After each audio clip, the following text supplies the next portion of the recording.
Bueno, ya estamos todos. Ahora, terminaron de ver ese videito, terminaba ahí. Pero, en realidad, lo que quería mostrar es que lamentablemente eso sigue ocurriendo.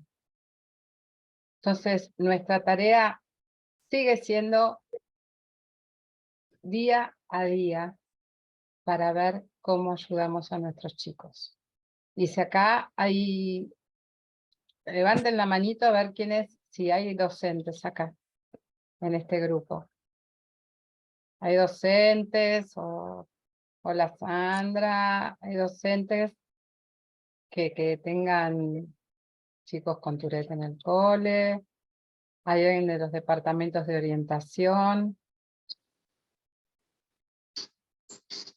Bueno. No tenés alumnos, sos docente, sos papá de un Tourette, pero no. Bueno, esto es para pensar. Siempre muestro este video porque nos vuelve a traer a situaciones que no son tan lindas y que lamentablemente los chicos la pasan. ¿Sí?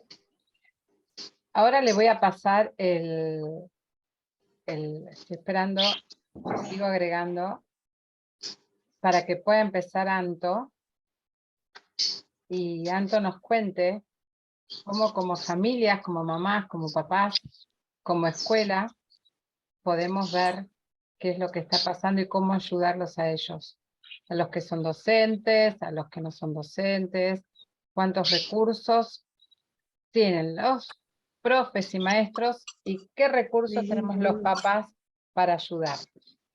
Voy a pedirles que se silencien todos, por favor.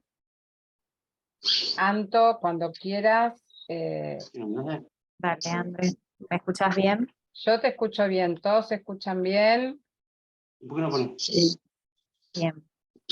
Ya te puse a compartir pantalla. Supongo que va a estar todo bien. Espera que sigo admitiendo. Dale. Ahí se ve perfecto.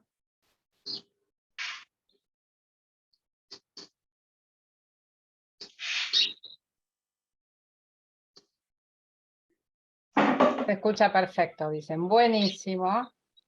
¿Listo? Listo. Yo lo que quiero que les cuentes a todos los presentes, tanto un poquito, antes de empezar a hablar, ¿cuál es tu tarea? ¿Qué haces? Que te presentes vos misma, porque es súper importante. Bueno, buenos días a todos. La idea de... Hay como un ruidito, hay unos... ¿Les podemos voy silenciando, yo voy silenciando. Ahí va. Claro.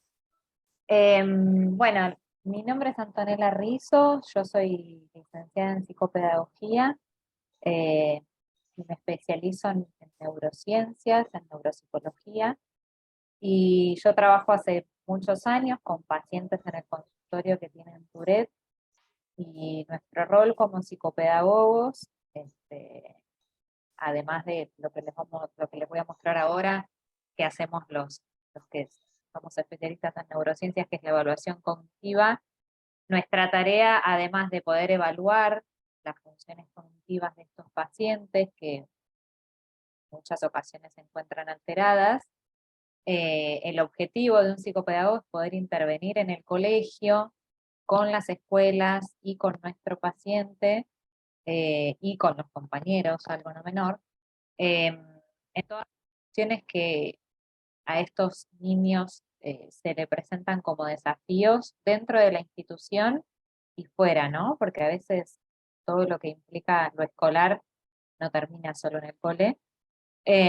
Así que bueno, esa es un poquito mi presentación. Bueno, vamos a empezar. La idea de hoy es que yo les voy a dar un pantallazo. En principio voy a hablar un poquito de lo que es el Tourette para las familias nuevas, algunas definiciones bien específicas, y después les voy a contar un poquito qué es lo que pasa dentro del colegio, y qué es lo que se recomienda y lo que nosotros los profesionales solemos hacer para mejorar la calidad de vida de los chicos dentro y fuera del cole, no solo de los chicos, sino también de los adolescentes y después adultos, ¿no? Con Tourette. Bueno, en primer lugar, según la Asociación de Tourette Americana, tenemos como definición que el Tourette es un trastorno neurológico, algo que ya había mencionado antes Andre, que se manifiesta anterior a los 18 años, ¿sí? Y que se caracteriza por tics que son motores, es decir, del movimiento, y fónicos, es decir, que nosotros los podamos escuchar y los pacientes los verbalizan.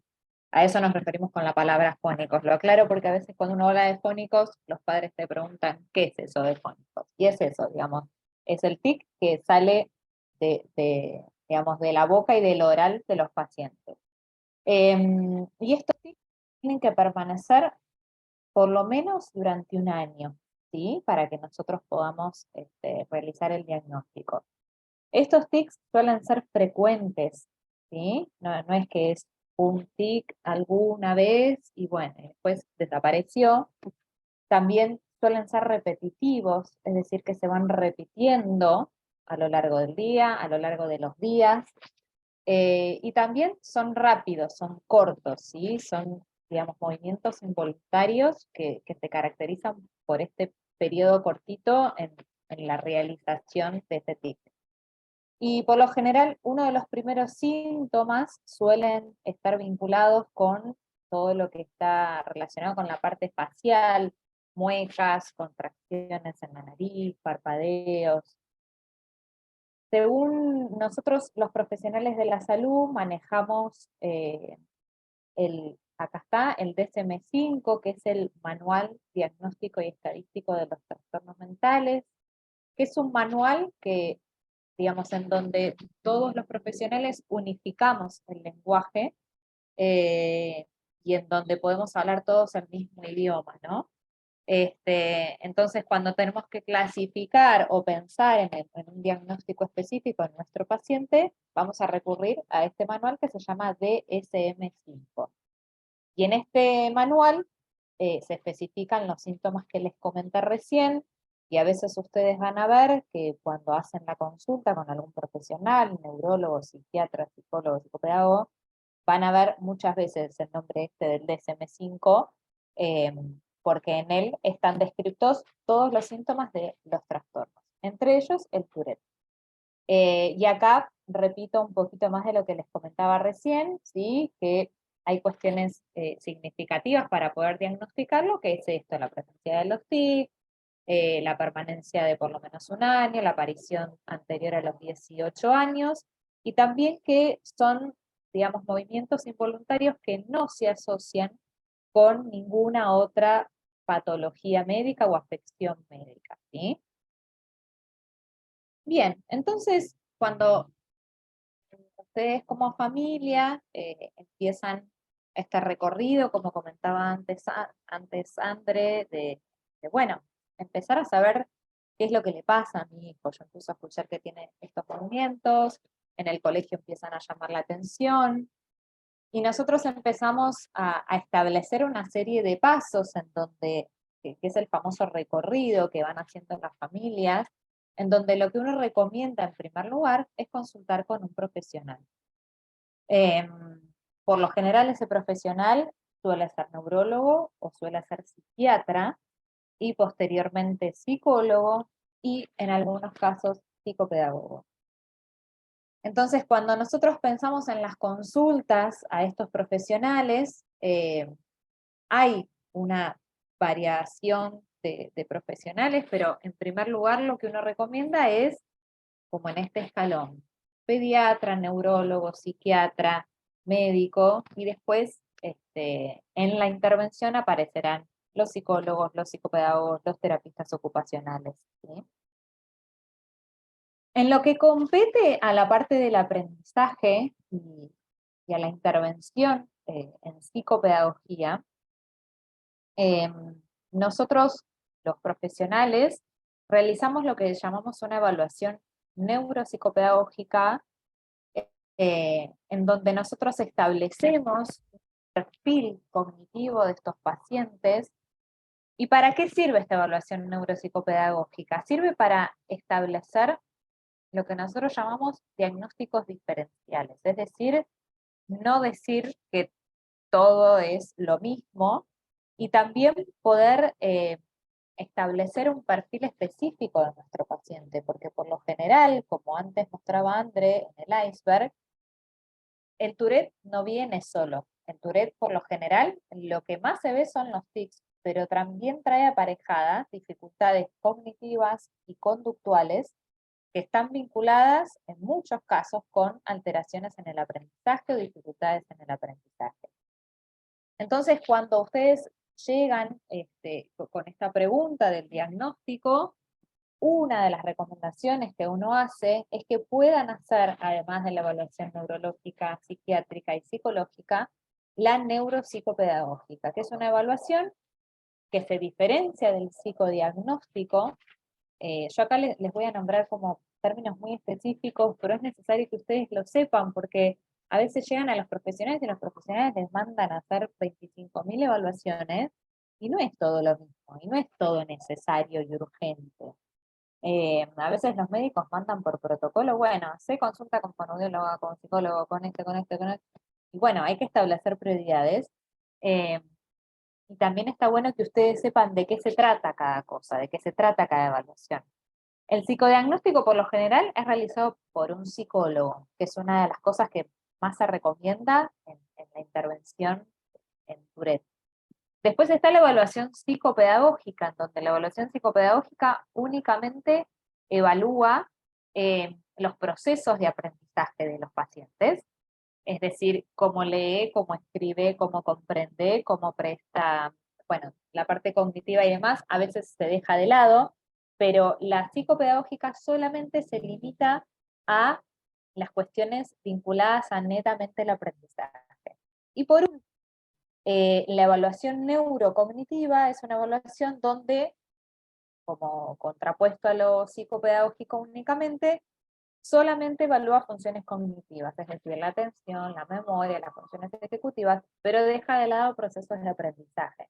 Entonces, lo que suelo recomendar es que la evaluación en donde se mezclen una evaluación que tenga un perfil completo de nuestro paciente esté caracterizado por no solamente evaluar cómo aprende este chico y las dificultades que puede llegar a tener en ese aprendizaje, sino también cómo funciona ese cerebro, es decir, cómo presta atención, cómo recuerda, cómo procesa la información. ¿Por qué es necesario, ¿sí?, realizar esta evaluación? Porque no nos olvidemos, como decíamos al principio, que el Tourette se caracteriza por ser una alteración neurológica, ¿sí?, neurobiológica y del neurodesarrollo, en donde las neuronas y el procesamiento neurológico tiene un impacto significativo. Entonces, cuando nosotros hablamos de Tourette, es muy difícil dejar de lado el procesamiento neurológico de este paciente y el procesamiento neurofuncional y por lo tanto neuropsicológico. A esto le llamo, como decíamos recién, poder también evaluar, además de la presencia de estos tics que afectan de forma conductual, que los va a tratar un psicólogo, ver cómo afecta de forma neurocognitiva. Como decía recién, las funciones como la atención, la memoria, el aprendizaje, la comprensión, las funciones ejecutivas y demás. Yo ahora les voy a explicar un poquito qué es esto. Cuando nosotros hablamos de realizar esta evaluación, siempre pensamos que una de las cuestiones más importantes es porque en estos pacientes, como les comentaba recién, tenemos una afectación significativa de funciones cognitivas, ¿sí? En muchas ocasiones, por lo general, en la mayoría de los pacientes pasa que la cuestión atencional, focalizar la atención, poder mantener la atención, realizar dos cosas al mismo tiempo, y en el mismo momento prestar atención, inhibir cuando hay un estímulo que me quiere distraer y yo tengo que seguir prestando atención a lo mismo. Todas estas cuestiones vinculadas con los procesos de atención, por lo general en los pacientes con Tourette, están afectadas. Cuando por lo general nosotros tenemos dificultades de atención, después a esto se le viene bien pegadito las dificultades en la memoria, porque son pacientes que después les cuesta mucho recordar lo que hicieron en el colegio, lo que hicieron en clase, las tareas que tienen que hacer, las pruebas, el contenido. Entonces, una cosa, fíjense que viene como aparejada de la otra. Entonces, en la evaluación neurocognitiva, neuropsicopedagógica, que es la que les comentaba antes, la idea es evaluar todas estas funciones. Acá yo les puse como algunas fotitos de lo que se evalúa, que es la atención, la conducta, el razonamiento, los procesos lógico-matemáticos, la lectoescritura, las funciones ejecutivas, ¿sí? Que son estas funciones que se encargan de planificar, organizar, monitorear la información. Esto de monitorear es, bueno, yo estoy haciendo una tarea y tratar de pensar si la estoy haciendo bien, si la estoy haciendo mal.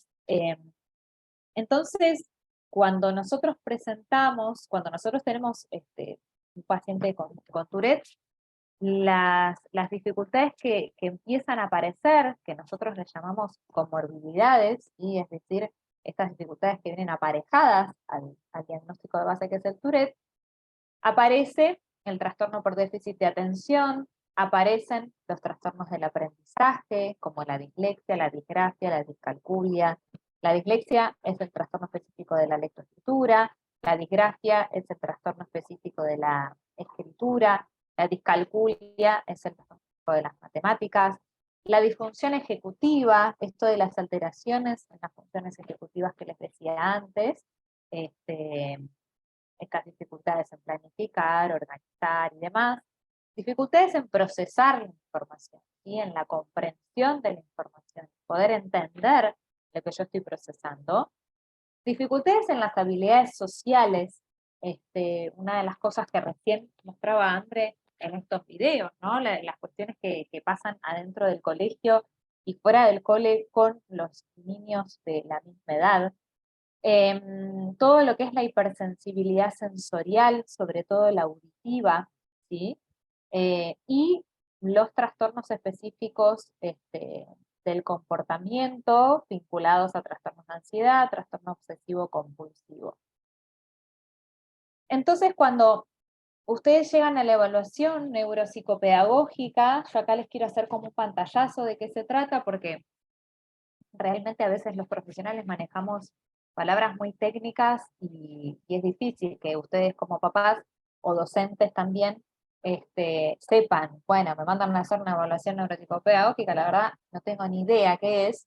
En la evaluación se realizan la evaluación justamente de las funciones que les comenté antes, pero se realiza mediante la utilización de técnicas y pruebas que están científicamente estudiadas y comprobadas, ¿sí? Acá no es que los pacientes llegan al consultorio y nosotros podemos apreciar cómo son sus funciones cognitivas y si presentan o no alguna alteración del aprendizaje solamente porque lo vimos un rato o hicimos un juego y demás. No, cuando nosotros hacemos esta evaluación, nosotros nos basamos en técnicas que están estudiadas a nivel científico y están probadas en muchos chicos de la misma edad cronológica de nuestro paciente.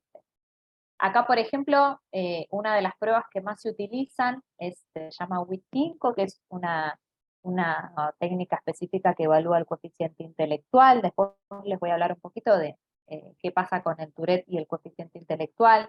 Después, por ejemplo, esta es una prueba que evalúa organización visoespacial y visoconstrucción. Esto es cómo el paciente se organiza en un plano específico, cómo se anticipa una tarea que tiene que ver con la motricidad. Y esta última, es una técnica, es un test que evalúa procesos específicos de atención sostenida, de atención dividida, ¿sí? Como específico acá, cada una de estas pruebas intenta evaluar un proceso de aprendizaje, un proceso cognitivo específico. Es decir, nunca confíen en esas evaluaciones donde les pueden decir, sí, hicimos la evaluación cognitiva, la evaluación neurocognitiva, y solamente le tomamos el WIS, que es que evalúa coeficiente intelectual. ¿Por qué? Porque nos quedan un montón de cosas, y además una de las cuestiones más significativas en el Tourette es que no hay una discrepancia con el coeficiente intelectual. Los pacientes con Tourette tienen un coeficiente intelectual normal a normal alto, con lo cual, si nosotros solamente tomamos el WIS, ya está, no hay ningún problema. No, se nos están yendo de las manos algunas otras cosas. Una de las alteraciones que podemos ver en estos pacientes es el trastorno específico de aprendizaje de la lectura, más conocido como dislexia. La dislexia, como decía recién, es una dificultad específica que se manifiesta en leer y escribir. Cuando nosotros hablamos de la lectura, vamos a observar que nuestro hijo tiene sobre todo una lectura que es poco fluida, ¿sí? Que es muy trabada, y que por lo general suele ser muy costosa. También hay dificultades para comprender, son niños que tienen dificultades en entender lo que están leyendo. También tienen dificultades en la memoria de trabajo, esto de tratar de recordar qué es lo que estoy haciendo en este momento y después de un segundo repetírtelo. Por lo general son niños que te dicen, prefiero que me leas vos antes de que te lea yo.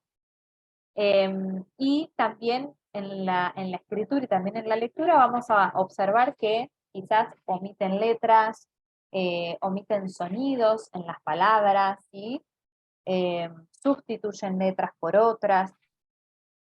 Bien, después otro de los trastornos que son muy comunes en el Tourette es el trastorno por déficit de atención con hiperactividad o sin hiperactividad, con las siglas TDAH.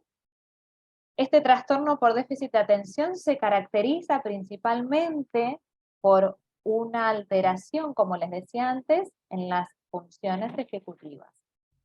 Funciones ejecutivas son unas funciones que se encuentran adelante de nuestro cerebro, que están vinculadas con todo lo que tiene que ver con la organización, con la planificación de tareas, con la dificultad en el automonitoreo, es decir, esto de poder registrar lo que estoy haciendo, está bien, está mal, me está faltando esto, me está faltando lo otro. Con fallas en la autonomía, ¿sí? Son chicos que por lo general necesitan ayudas constantemente. Y fundamentalmente, fallas o alteraciones en la atención, en poder focalizar, en poder iniciar actividades, en poder terminar actividades que iniciar. También esto puede ir acompañado de hiperactividad, ¿sí? Esto de la necesidad de moverse constantemente, y la impulsividad. Hago y no pienso antes de poder hacer las cosas que hago. Fallas en la memoria a largo plazo y corto plazo son otras de las características de los pacientes con ADD. Entonces, ¿para qué nosotros realizamos las evaluaciones?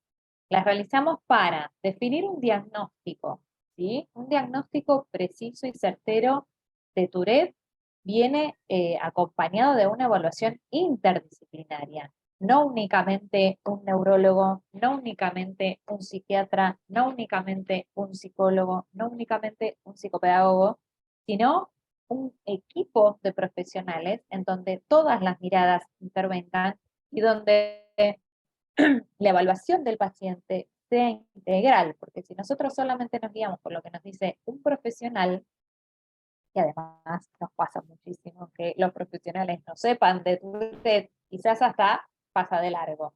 Entonces la recomendación es que siempre la evaluación sea completa e intervengan varios profesionales de la salud, para justamente poder definir el diagnóstico, decir, bueno, estamos ante la presencia de síndrome de Tourette ¿qué hacemos con esto? ¿En qué afecta a mi hijo, a mi alumno, a mi familiar, etcétera? También se evalúa para poder establecer estrategias en la escuela, uno de los ámbitos por excelencia y en donde nuestro hijo, alumno, pasa la mayor cantidad de horas de su vida, es adentro de un colegio.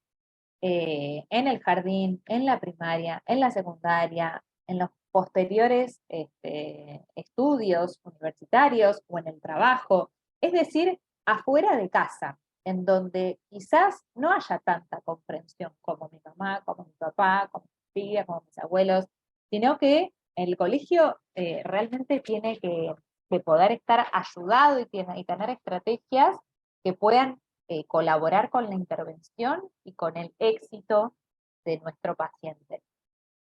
También para realizar otras interconsultas. En muchas ocasiones, quizás nuestros pacientes no necesiten, por ejemplo, una psicopedagoga, y en otras ocasiones sí. En otras ocasiones quizás necesitan una terapista ocupacional y en otras ocasiones no. Siempre la idea de hacer la intervención con profesionales idóneos en el tema es que van a saber a quién consultar, a dónde consultar, en qué momento consultar. También definir la severidad, ¿no? del perfil, es decir, es un paciente que presenta Tourette y los trastornos de comportamiento que mencionaba antes Andre, y de conducta, y ya está, o es un paciente que también presenta alteraciones en el aprendizaje, o también presenta dificultades fonoaudiológicas, es decir, veremos cuál es el perfil completo para poder ver en dónde estamos parados. Para también definir el plan de tratamiento, qué vamos a trabajar con este paciente, cómo vamos a intervenir con este paciente, y por otro lado, para ver la evolución de los tratamientos. Muchas veces, cuando nosotros hacemos la primera evaluación, cuando llegan los familiares, tenemos, les voy a decir un ejemplo, quizás una atención que está muy baja y alterada y una atención que está, y una memoria que está muy baja y alterada, y quizás dentro de 6 meses, un año después de un buen tratamiento, los pacientes logran compensar esas dificultades y las puntuaciones en estas evaluaciones empiezan a equipararse con la edad cronológica. A eso nosotros le llamamos evolución de los tratamientos. Y también en el espacio terapéutico, estas estrategias que ayudan a poder minimizar y manejar los tics, ¿cierto? Esto, por ejemplo, es un resumen. Yo acá no me voy a poner muy técnica porque no es la idea, pero para que ustedes tengan las herramientas y sepan en qué consiste una evaluación neuropsicopedagógica y neurocognitiva. Nosotros vamos a hacer la evaluación de estas técnicas y test que les comentaba antes, y estas técnicas y test arrojan números. Y en estos números nos van a decir dónde está nuestro paciente, si está en la media, que sería, por ejemplo, todo lo que está entre estos puntitos, qué funciones cognitivas están por debajo de lo que se espera, y qué otras funciones están, digamos, como fortalezas o están en la parte alta de nuestro perfil cognitivo. Pero fíjense que en esta evaluación, acá ustedes pueden leer memoria, atención, funciones ejecutivas, uso espacial, rendimiento intelectual, comprensión. Es decir, se obtiene un rendimiento general de cómo es la cognición de nuestro. Y como les mencionaba antes, una de las cuestiones que no afecta el síndrome de Tourette es a la inteligencia, ¿sí? Por lo general, las evaluaciones de la inteligencia en estos pacientes dan acordes a la media. Entonces, hay que tener mucho cuidado cuando les comentaba antes esto de los profesionales idóneos, que quizás a veces con un coeficiente intelectual ya estamos con la evaluación. Y la verdad es que no. Porque después quizás esto lo vamos a hablar con Andre, pero muchas veces piden, los pacientes tienen el famoso certificado de discapacidad del CUD, y una de las cosas que más piden en el CUD es el CI, nada más. Entonces, a veces la evaluación cognitiva y la evaluación con la psicopedagoga es solamente valor el coeficiente intelectual, y la verdad que nos puede servir para sacar el CUD, pero no para mucho más, no para intervenir, no para mejorar el perfil, no para poder conversar con el colegio, no para que esté mejor en la escuela. Bien, Entonces, vamos a empezar a ver, acá me empieza a marcar que faltan 9 minutos para que se termine la reunión, así que como hicimos antes, terminamos y volvemos a entrar. Por lo general, las quejas de los docentes o las quejas de los directivos o los llamados de atención por parte del colegio y mismo de los compañeros se distrae constantemente, nos molesta, los ruidos nos molestan a todos, no participa, tiene un bajo rendimiento en las evaluaciones, no estudia, no tiene ganas de trabajar, no escribe, no hace nada durante la clase, no se le entiende la letra. Entonces son todas intervenciones que empiezan de a poco a limar bastante el autoestima de nuestros hijos y de nuestros alumnos. ¿Por qué? Porque lo que primero ven es, volvemos al iceberg, los tics, lo que se observa. Y en muchos casos, muchos niños controlan perfectamente los tics adentro del colegio, entonces capaz el llamado de atención en la escuela no es no es ni siquiera los tics, y es todo esto: no participa en clase, no se lleva bien con los compañeros, no quiere trabajar, no entrega las tareas. Entonces, a veces, digamos, por lo general lo más común en el Tourette son los tics, pero los chicos empiezan a entrenarse, por decirlo de alguna forma, a controlarlos dentro de contextos en donde ellos se ven desfavorecidos. Y uno de los contextos en donde se ven desfavorecidos, ¿por qué? Porque tienen miedo a las burlas, a las cargadas, digamos, a que los rotulen, a que les empiecen a llamar la atención y sobre todo a que no los comprendan, ¿no? Entonces, ellos empiezan como, digamos, a generar una autorregulación en donde dentro del colegio varios pacientes que vos hablas con la escuela y te dicen, no, acá no tiene Tourette, digamos, nadie ve los tics. Bueno, sí, la verdad que es un paciente con Tourette. Y lo que suele pasar es que todas las dificultades vinculadas a los tics no se ven adentro del colegio y, como decía André antes, sale de la escuela y explota todos los tics que no tuvo durante el día, los tiene en casa, los tiene bueno, por fuera del colegio.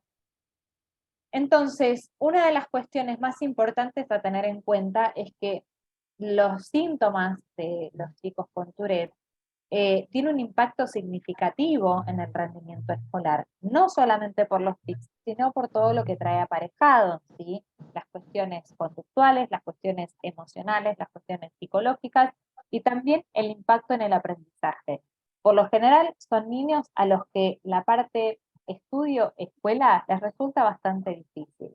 ¿Por qué? Porque poder estudiar, poder sostener la atención, poder recordar, poder comprender, son todos procesos que realmente nos conducen a realizar la escolaridad, y en estos pacientes el impacto es muy significativo y la alteración es muy significativa. Entonces, siempre que tengamos un niño que conozcamos con Tourette, hay que prestar particular atención a la intervención y en cómo la pasa adentro del colegio.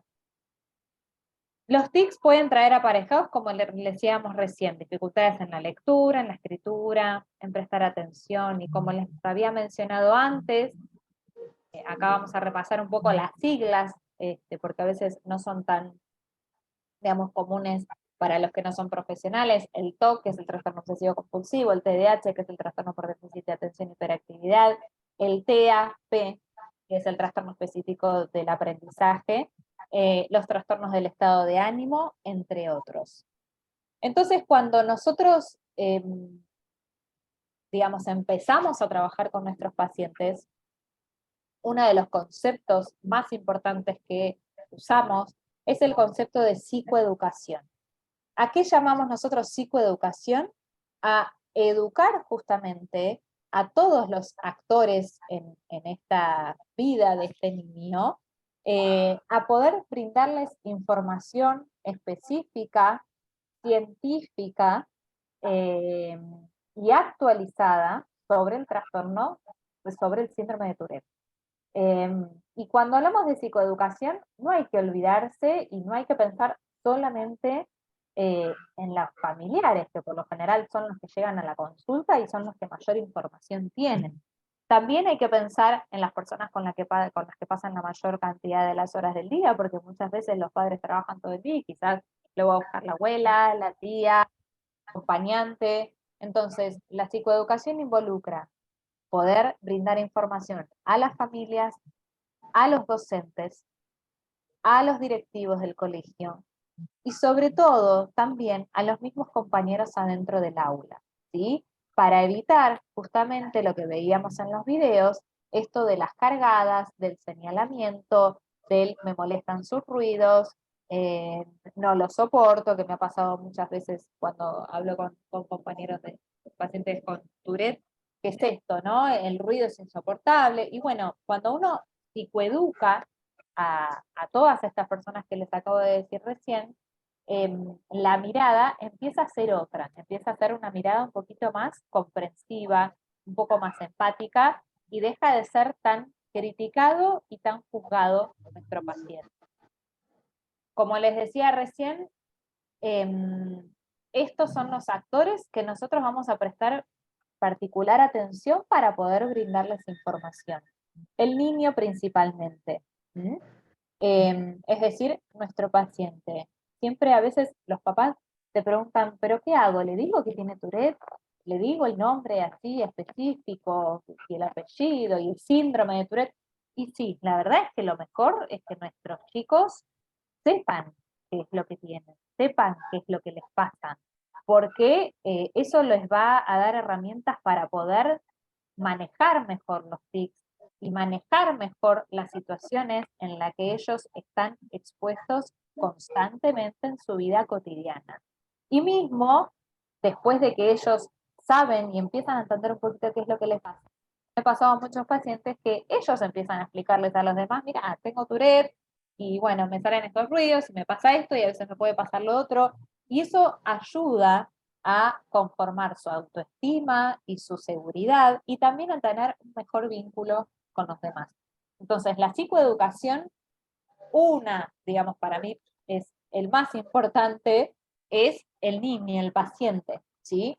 Después, obviamente, la familia, después, como les decía, la escuela, todos los que participan en el colegio, no solamente el equipo docente, el gabinete, el equipo de EOE, dependiendo de cómo están intervenidas las escuelas, y también los compañeros de clase o los amigos que pueden llegar a encontrar en otras actividades, ¿sí? Bien, lo más importante y para qué nosotros reforzamos con esta palabra que llamamos psicoeducación es para generar tolerancia y comprensión. Y cuando un niño tiene Tourette, donde más se va a sentir cómodo y donde mejor va a rendir es en un contexto y en un ambiente que lo comprenda y que lo tolere, ¿sí? Es decir, que pueda tolerar la situación y que pueda al mismo tiempo comprender qué es lo que le pasa, por qué es lo que le está pasando, por qué hace los ruidos que hace, por qué tiene los comportamientos que tiene. Y no pensar que tiene ganas, no hace las cosas porque es un vago, que también son una de las cuestiones que siempre escucho, o lo hace porque, qué sé yo, se quiere portar mal, que una de esas cuestiones es la que vimos en el fragmento que Andrea mostró de la película. Entonces, una forma de hacer un resumen de lo que venimos hablando hasta ahora es las comorbilidades en el Tourette son altamente frecuentes, es decir, el síndrome de Tourette no viene solo.